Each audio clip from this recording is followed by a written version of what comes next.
Good morning, everybody. I'd like to call the July meeting of the Safety Committee to order. First up, always we check to see if there are any public speakers. So I believe there are. Go ahead, Chris. We have two public speakers. One will be in person, Murray Bowden, followed by Christopher Grief, remote. Let's hear from our public speakers. Thank you.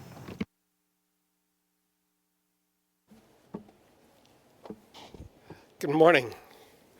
Sorry I didn't recognize you in downstairs. I was wondering how you got in ahead of me. Now I know. You're going to have a presentation here this morning by Kathy. Here? Yeah, hi Kathy. About railroad crossings. And it's 99% incorrect. The problem with railroad crossings is you have both traffic lights and flashing red lights at the top, which is confusing to drivers.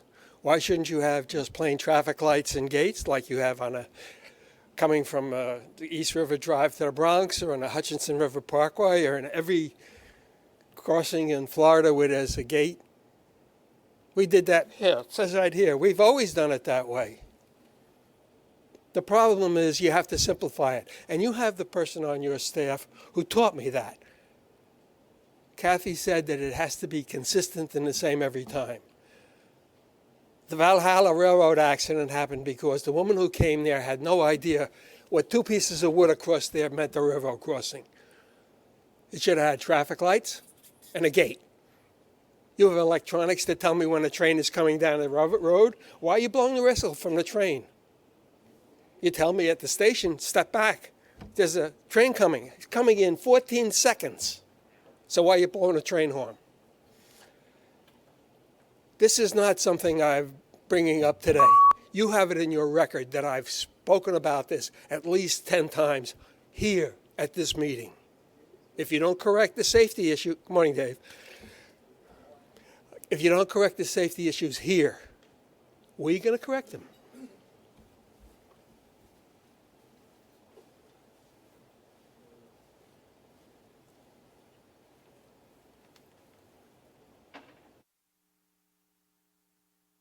Let's hear from our remote public commenter, if we can now. Good morning, everyone. I'm Christopher D. Hi, everyone. And happy ADA 32 as we celebrate tomorrow the American Disability Act. We also need to make sure that safety is matters very important, from train stations to bus stops as well. We need to also work on safety for making sure that people are getting in and out those gates for walkers and wheelchairs. Lately, we need to really work on those because people have no courtesy for seniors or people with disabilities when they do pay the fare at the order gate. So can we please work on the safety there? Because seniors and people with disabilities likes to get on a train, especially on the Q Express going on the N Express, which was a fun trip. And it's great to see it very crowded and getting everyone to go to Coney Island. But again, we need to work on every station with the gates. That's including every accessibility. So please, let's do our part of doing that. Thank you so much, and happy ADA 32, everyone. That concludes our speakers for today. Okay. Good reminder to celebrate the ADA, especially in light of our incredible resolution that we reached with the disability community. So thank you for that, Mr. Greif. If we're done with the public speakers, can I ask for an approval of the minutes or comments on the minutes? Okay, the minutes have no comments on the minutes. Note that significant milestone. And do I have a motion? Second. Minutes are approved. Mr. Warren, are there any changes to the work plan? Yes, Chairman, there are two changes to the work plan. One is first regarding the clean energy program. That will be briefed in a different venue.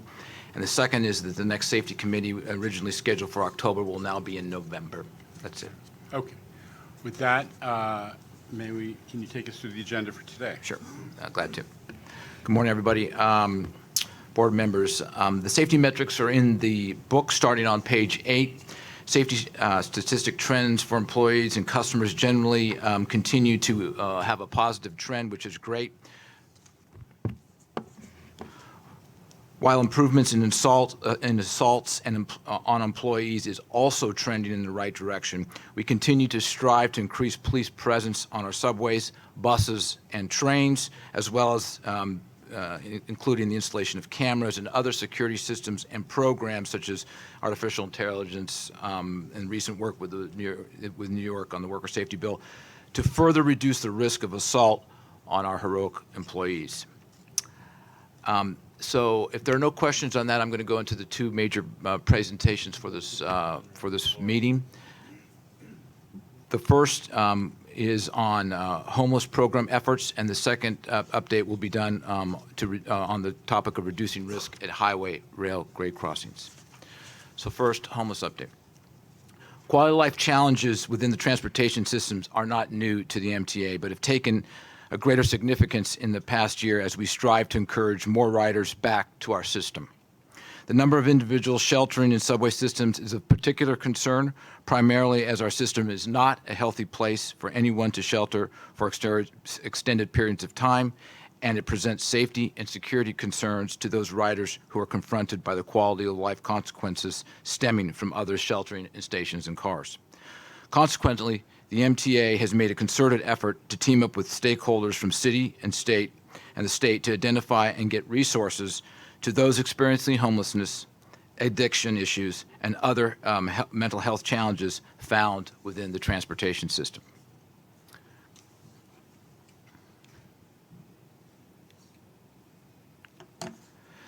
This slide highlights the challenge and progress being made towards reducing the number of individuals sheltering in the subway system. Specifically, this slide illustrates the average number of individuals sheltering on trains during the morning and evening peak rush hour periods and during the overnight. You can observe that as we've moved into the fall and winter of 2021, following the ending of the overnight subway shutdown and a period of widespread vaccinations occurred, we began to witness a significant increase in the number of individuals sheltering in the system. To reverse this trend, we utilized a host of programs. Of major significance, Mayor Adams and Governor Hochul rallied resources available to them as identified in their subway safety plan they announced last January to get services to the vulnerable populations sheltering within our system. Our combined work has helped reverse this trend, but there remains much work to do before we fully address this social crisis. Listed here are the number of programs the MTA is engaged with stakeholders to bring services to those in need and to improve the quality of life experience for customers.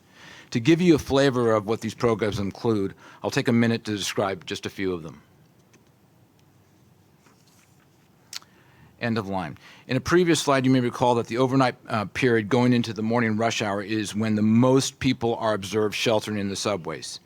The end of line program represents a significant effort by the MTA, city, and state to put a robust joint team of professionals at key end-of-line stations where analysis shows we have the highest concentration of those needing services.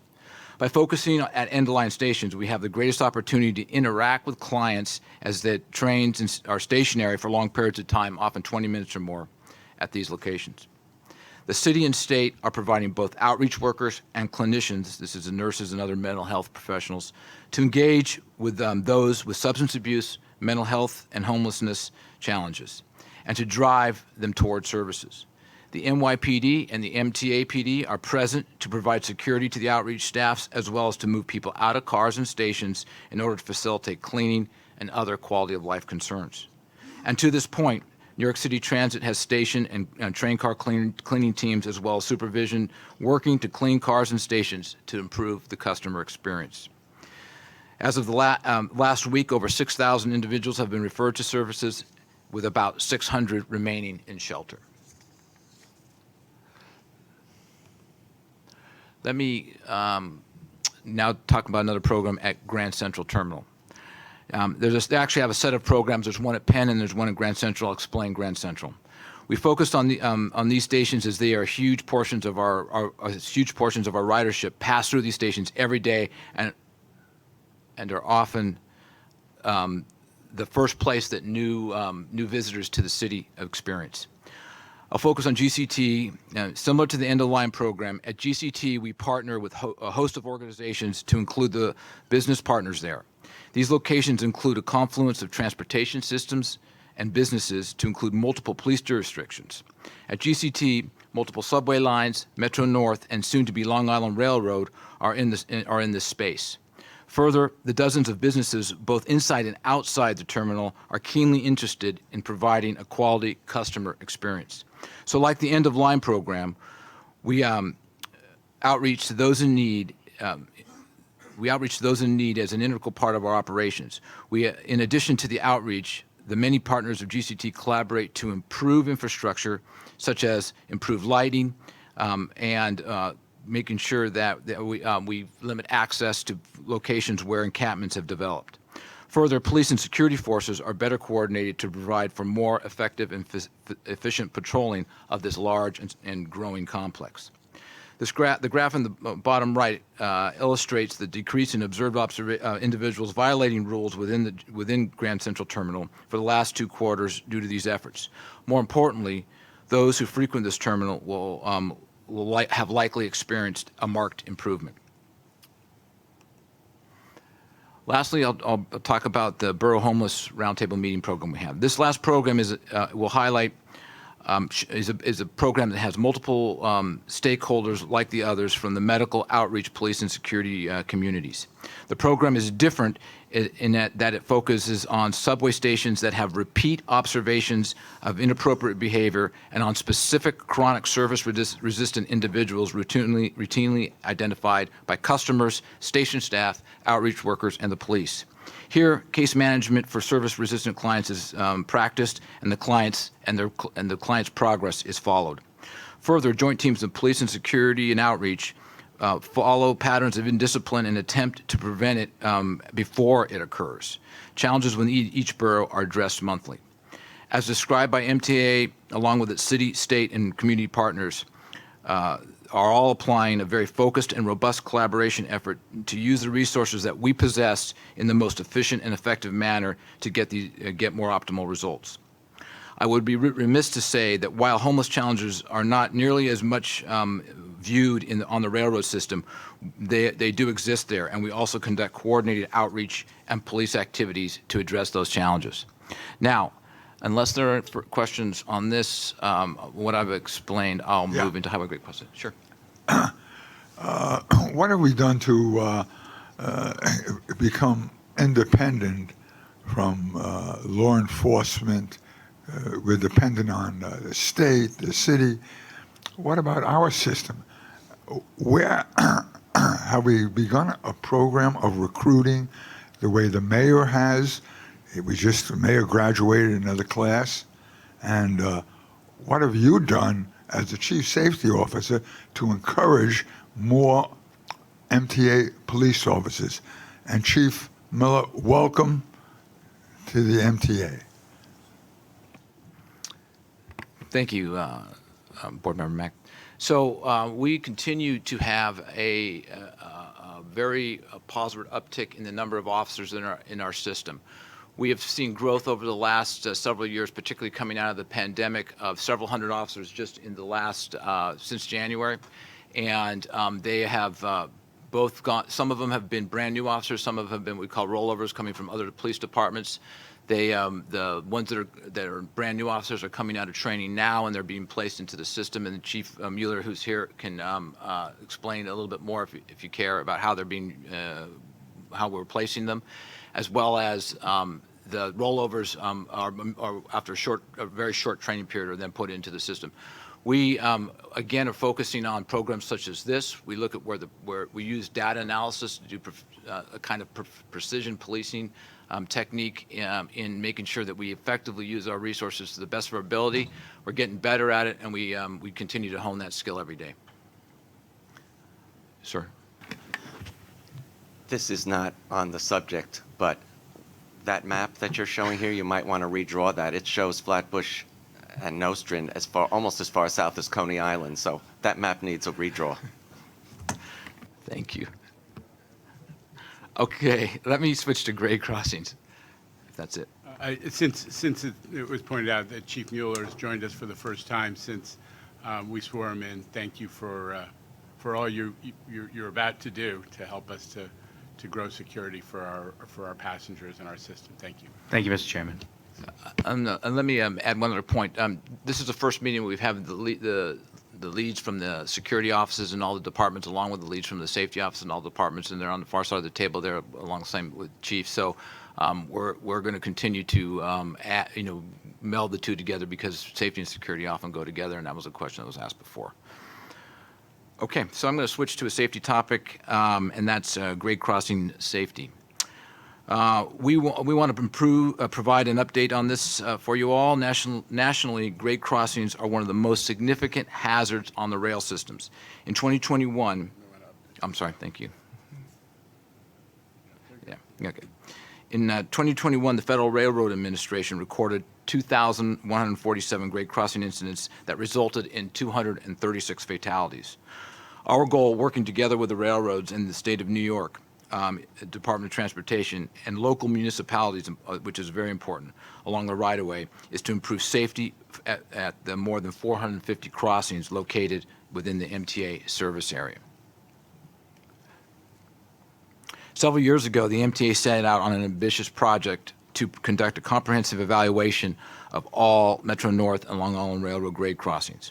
From these evaluations, locations for potential safety improvements have been identified and categorized through using railroad feedback, incident data, and recent events.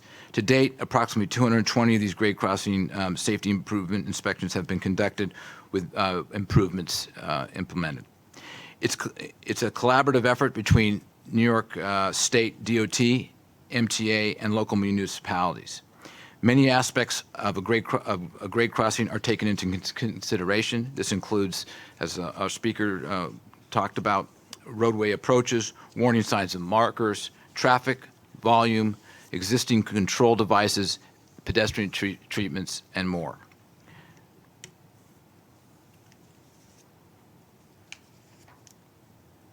Can we go back a slide?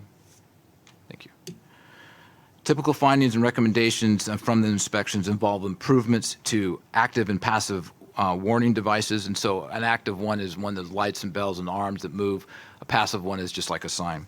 Signs and road treatments, pedestrian gates and pathways, signaling interconnectivity between the right-of-way and the roadway, CCTV cameras with digital recording devices. These inspections serve as the starting point for safety improvement project discussions and federal and state grant consideration. And to that note, okay, we're through that. Since 2016, the MTA has aggressively sought grant funding to support grade crossing safety improvements. Partnering with NISDOT and MTA, the MTA has a grant portfolio of roughly $40 million covering safety improvements at over 60 grade crossings in our territories. These projects include installation of CCTV digital recorders and vehicle detection devices at 44 of these grade crossings. Other safety improvements include updated warning signals and devices, signs and pavement markings, pedestrian gates and pathways, and crossing panels. These improvements are in various stages of progress, from survey to planning and design or construction. This past April, working closely again with New York State DOT, we applied for a $21.5 million grant for grade crossing improvements at 10 Long Island Railroad crossings and 5 Metro North crossings. The award announcement is anticipated to be made in August, and we're pretty optimistic. And as a result of the bipartisan infrastructure law, a working group consisting of the Chair's Office, Construction and Development, Headquarters Safety, and our railroads was formed to select eligible crossings for grade separation. This project is currently being worked with NISDOT to advance them. Now, and we're pretty optimistic that we'll get some movement there with that particular grant too. So that's very exciting. Now, with this introduction, the railroads will next provide you with some specifics on the status of their crossing and improvement activities. So let me turn the microphone over to Lori Ebbinghausen. May I interrupt for a second? I mean, especially for our new board members, one of the biggest grade crossing elimination projects in MTA history, or regional history, is the so-called third track project between Floral Park and Hicksville, which is a $2.5 billion project to expand the capacity of that section of the railroad so that the main line of the Long Island Railroad can carry a lot more people. But among other things, eliminated 8 grade crossings and did them, each of them, in a weekend.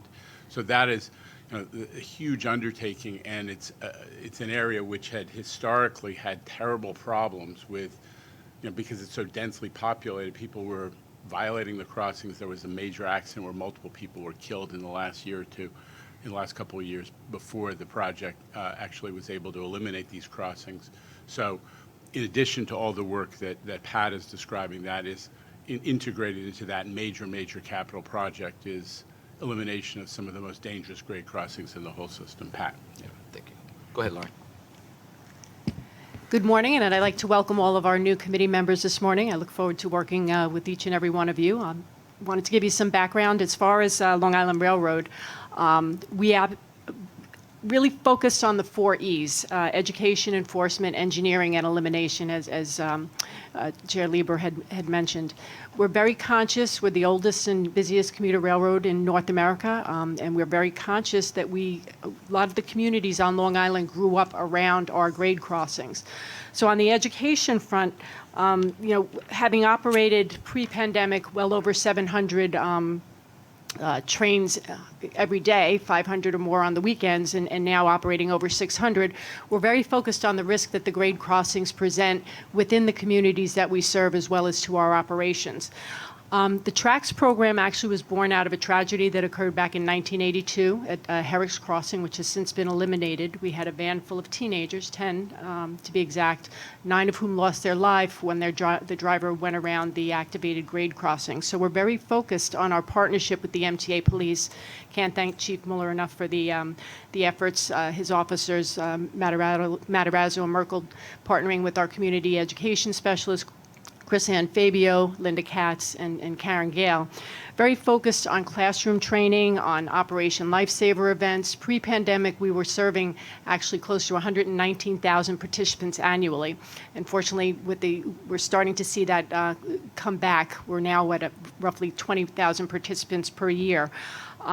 Back in 2015, we started a safety slogan contest in the schools. And to update you, you're going to see on the slide there our new, borrowing a page from our colleagues at Metro North, our new safety superhero, Safety Sam.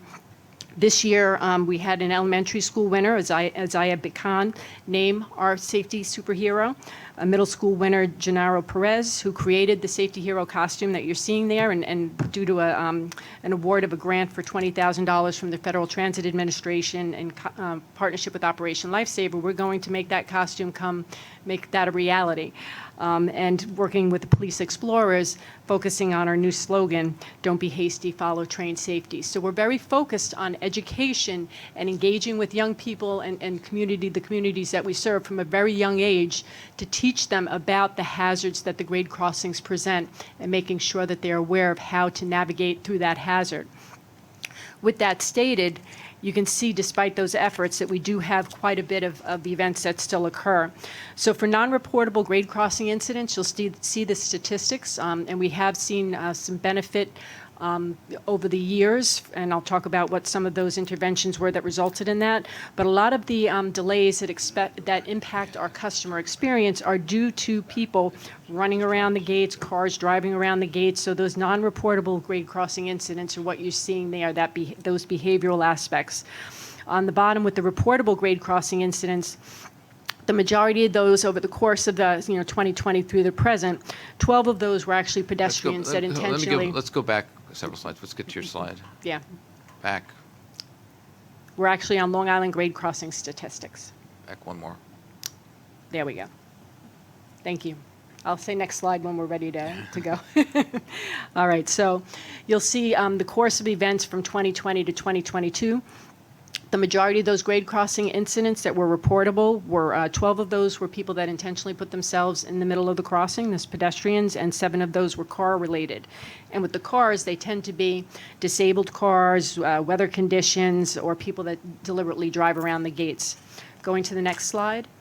And that's, challenging for us. And I mentioned how a lot of the communities have grown up around our stations, which means a lot of crossings on Long Island. You'll see public highway crossings, we total around 271, and private, which tend to be more of the farms and the wineries and such out east, we have 44. But we do provide a lot of warning at the crossings. By regulation, every crossing has that emergency notification sign, and I can't stress enough, with recent events that occurred with Amtrak, the importance of that emergency notification sign. That number right there on that sign with that crossing number, each individual crossing has a unique ID. That number gets you directly to the MTA police, who can then intervene and provide emergency response to that crossing should there be any concern. So every crossing, whether it's public or private, has that emergency notification sign. Pat had talked earlier about the passive and the active warning treatments that we have. And surprisingly, the active warning treatments are not necessarily required by regulation, but we've invested in that over the years to provide that visual and that audible warning so that folks know that they're at the grade crossing. With that said, though, we still have folks, and if you go to the next slide, that we need to... Ask a question before you do that? On that slide? Okay. How far in advance of the crossing is there notification a crossing is coming? So we follow the Municipal Uniform Traffic Code, and that book, and partnering with the municipalities that we serve, there are signs that are put up, and normally those are signs that are maintained by the local road authorities that say the crossing is coming and put that notification out there. So that visual warning is what folks tend to see first, and then obviously the active warning treatments are right at the crossing itself. And we had an issue, maybe it was a year ago, with Waze actually directing cars onto the tracks. Has that all been resolved? So I'm actually was going to talk a gonna little talk bit about- about that later on. Okay, thanks. But yeah, Waze has been a tremendous partner for us, and I'll talk a little bit about that as well. But if we turn to the enforcement slide, which is not that slide. There's a slide titled Enforcement. So we got education we talked about. There we go. So again, one more back. Okay. So again, in partnership with the MTA police, and our signal department is very good with sharing the broken gate data that we report on every month with the MTA police. And I think Pat mentioned the concept of precision policing. Same thing goes with the grade crossings, that given the volume of grade crossings that we have to navigate, we work closely with the police department to share where we're seeing the most risk, whether it's broken gates or behaviors, so that they can provide the details and then issue warnings, summons, and in some cases, you'll see in 2021, even an arrest. So it is a violation of New York vehicle traffic law to go around those gates and to violate that crossing protection. And we thank our MTA police partners for their enforcement in the field. So now turning to engineering solutions, and here's where I'll touch on the success with Waze. So thanks to our friends at Bridges and Tunnels back in 2017, 2018, they turned us on to a partnership with Waze. We joined their Concerned Citizens Committee. And we were able to share with them the lat long, the GPS navigational statistics for each of our crossings, and we actually piloted with them a notification. Very pleased to report that based on the success of that pilot program, which Metro North also participated in, that they've now adopted that internationally as a warning, and that what you'll see on that slide there is the actual warning that now comes into play when you're using the Waze app. So that's something that we're very proud of, and back in 2018, a lot of that worked, so we partnered with Waze. Folks may remember that we also installed, our engineering department went out and put a lot of delineators and striping, so there was that additional visual reinforcement at the crossings. And so with that, those treatments and with that partnership with Waze, and FRA actually did a study, the Federal Railroad Administration in 2019, that showed over an 80% reduction in events of the crossings due to that engineering solutions that we had in the field. Pat mentions the grant programs. We have, you'll see on here, Executive Drive is one of the locations where, again, we have a lot of challenges due to the geography there and the way the road is constructed there. So we've done some improvements there and look forward to working under a grant funding to get some more improvements in place, working in partnership with the town of Islip, the Suffolk County, and at Atlantic and Nassau County is another one where we're working very closely with Nassau County, PSEG, and New York State DOT to do some improvements there. So we are trying to leverage funding to go after those crossings where we continue to see more of a risk and more behaviors of concern.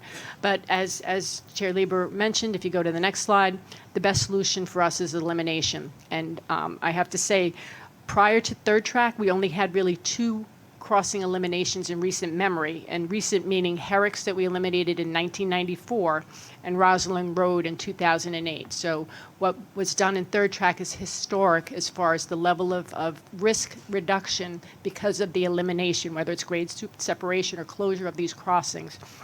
And we've already seen the benefits of that through our reduction in broken gates. But for the customer experience and for safety of the communities that we serve, this is tremendous. And elimination is really is the culmination of a lot of efforts for across the MTA and with our community partners. So real benefit for safety there. And I'll turn it over to my colleague at Metro North.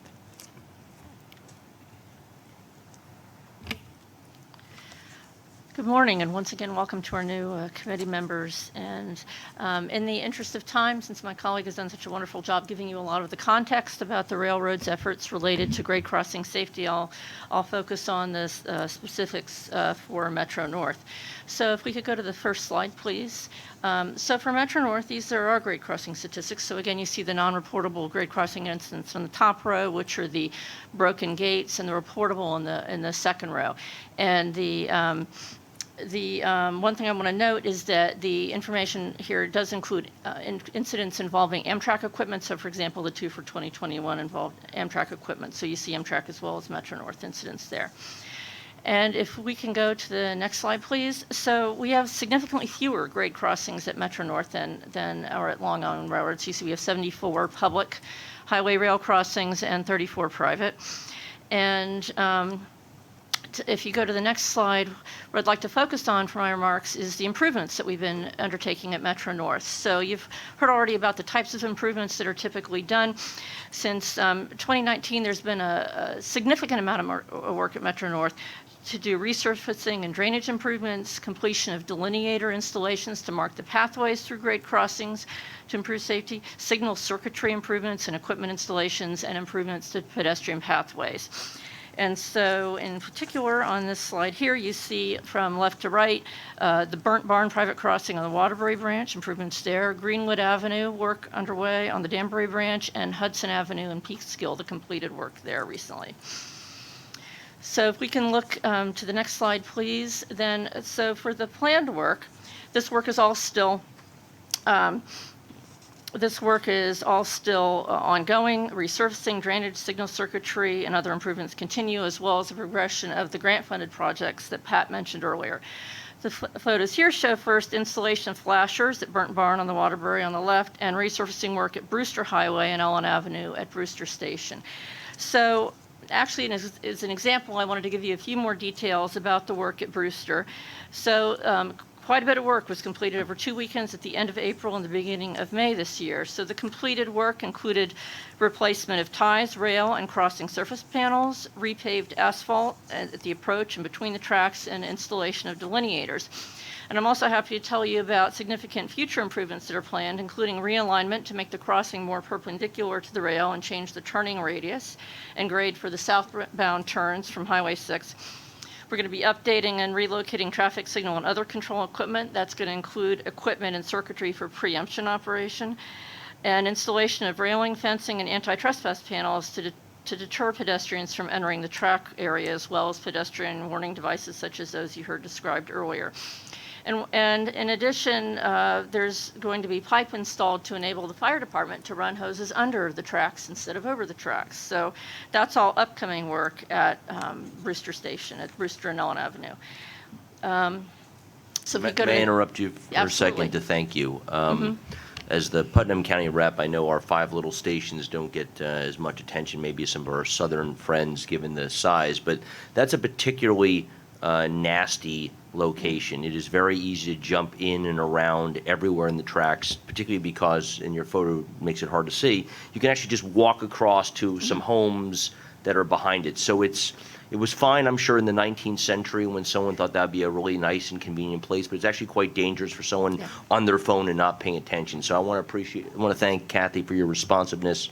I know we walked it, I don't know, 6 years ago or something, and these are not quick fixes. This is not an obvious place where capital would be returned with a fair return on our activity and investment, but you're doing the right thing, and you're doing what I think works for the community, because frankly, I think they wouldn't have tolerated what I really wanted to do, which would be a wholesale change. You've done the right thing, and I thank you. Thank you very much. So you heard a lot about the education enforcement programs at Long Island Railroad, and I want to mention, since you described it in great detail, all the wonderful things that we're doing, I want to emphasize that Metro North also has a robust tracks outreach program, which is, again, a great partnership with the MTA PD. And the in-person presentations and events for all ages have resumed this year and are ongoing. Just to mention a couple of recent events, Day Out with Thomas the Tank Engine in Connecticut, Bronx Day, and a Hudson Highlands Fjord Trail event. And for International Level Crossing Awareness Day on June 6th, we conducted outreach at grade crossings in Peekskill, Katona, and Norwalk, and I know that Long Island Railroad did the same thing. And again, that was a partnership with MTA PD and also the FRA.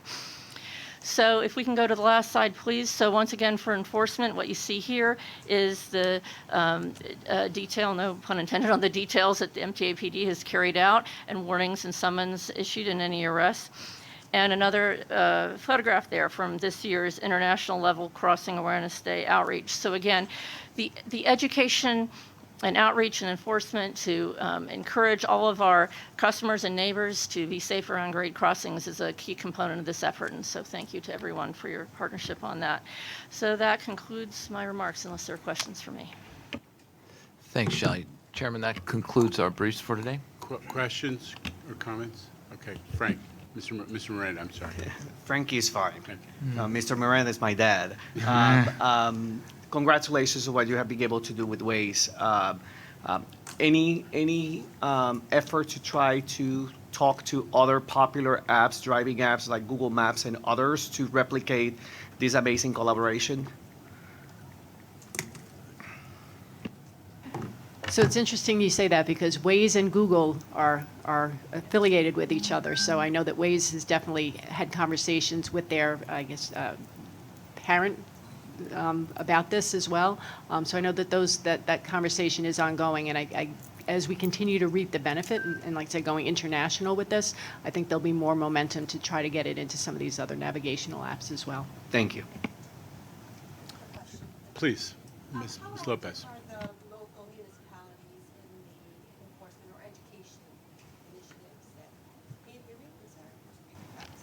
How active are the local municipalities in the initiatives that you have with respect to education in the Great Crossings?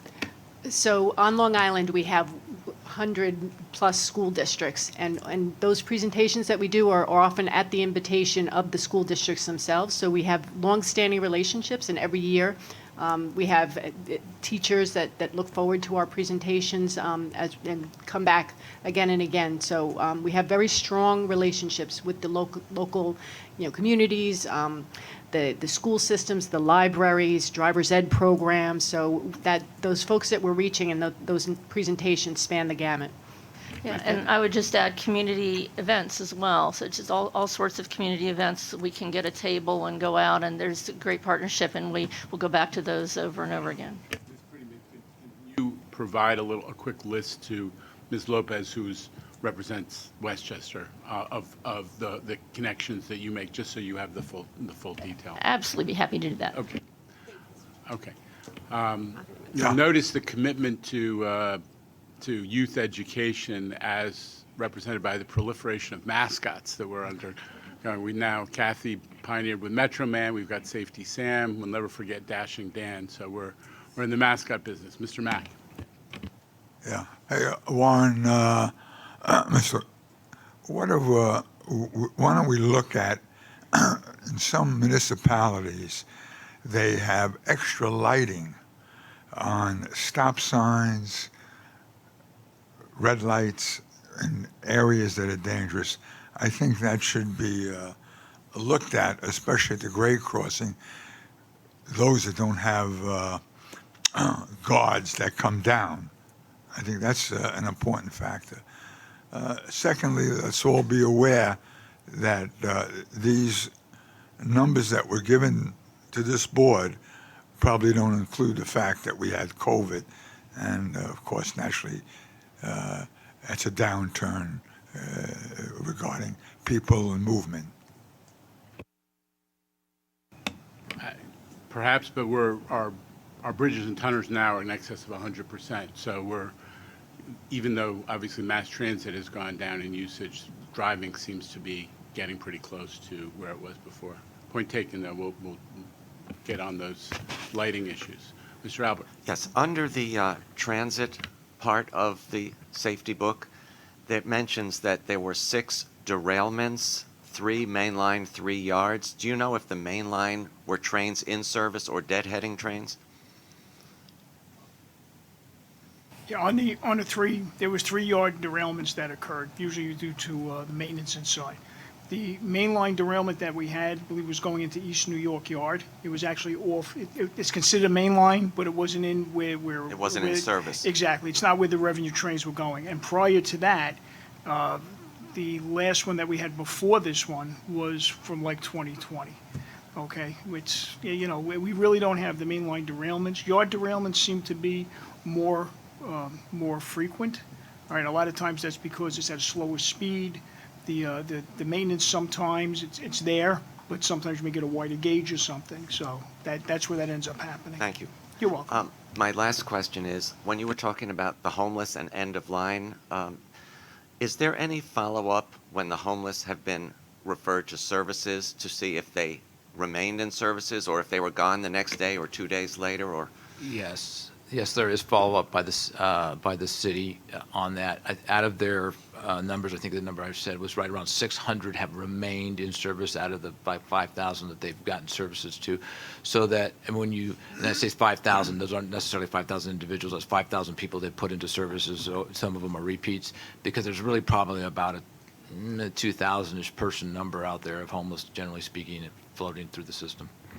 Thank you. Yeah, I mean, let me just make it clear. This is an operation that we support and we actually encourage, but is run by the city, right? The city Department of Homeless Services, supported by the NYPD, and with the assistance of outreach workers who are provided by nonprofit organizations. So they have those interactions with the homeless.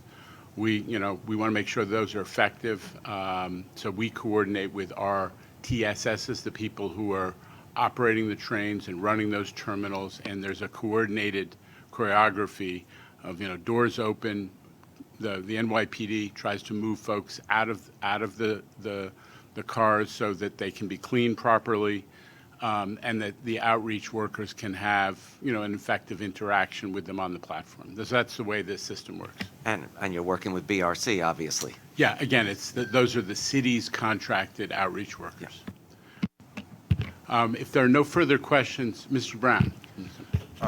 Yeah, I have a question as regards to on the enforcement function here.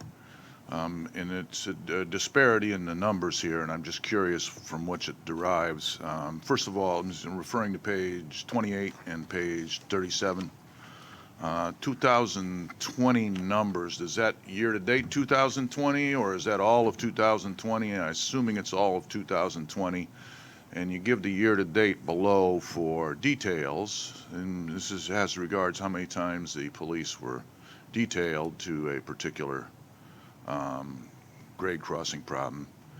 There's a huge disparity between Long Island Railroad and Metro North in regards to the historic pattern here. That historically, I mean, the number of details in Long Island Railroad, I believe I got this right, is a third, roughly a third. I mean, I didn't do precise numbers. Is roughly a third of the details you sent out in 2021. And on Metro North, it's a rough parity. So there's a little bit, a few more details you've sent out in Metro North.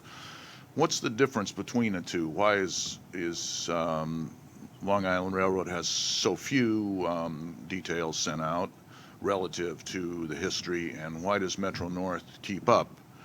I'm not saying there's anything wrong with either one. I'm just, I'm curious how it's fallen that much.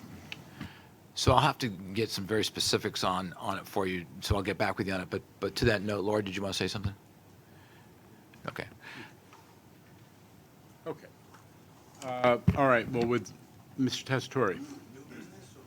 Good, yeah, if there is new business, let's deal with it now, but we're already a little I behind. got so you. we'll I'll keep be moving. 1 minute. Please. I'll be 1 minute. I want to welcome the chief. Thank you for being here, and we're looking forward to working together with you. My organization represents the train conductors on Long Island. I want to thank Jano and Pat both for putting resources to Long Island and to the police department to help our crews. But with that said, we have a continuing spike in assaults and harassments on train crews. We have a weekly meeting that Chief Lindsay runs and a lot of captains out in the districts. And every week, this meeting is a half hour, and we go over every incident throughout the island, which is becoming more and more troubling. So I know all the efforts are being made to support our train crews, but at the same time, they're not law enforcement. And we right now have more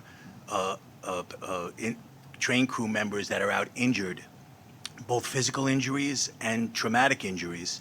I haven't seen that in quite some time. So I guess what I'm trying to get to is there's been a lot of talk, and I'm sure you've heard of it, Chief, dedicated train patrols.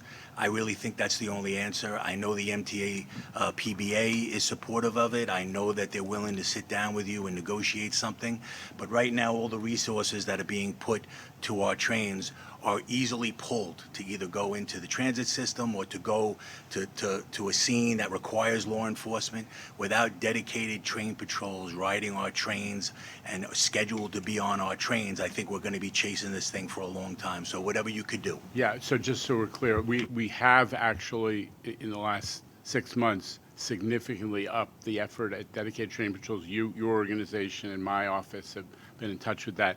But I think it's a great idea for the union and the chief to talk about those efforts and how they're being, both in number and quality, so that we're doing exactly what you want, supporting the conductors as they go about their business. Yeah. All right.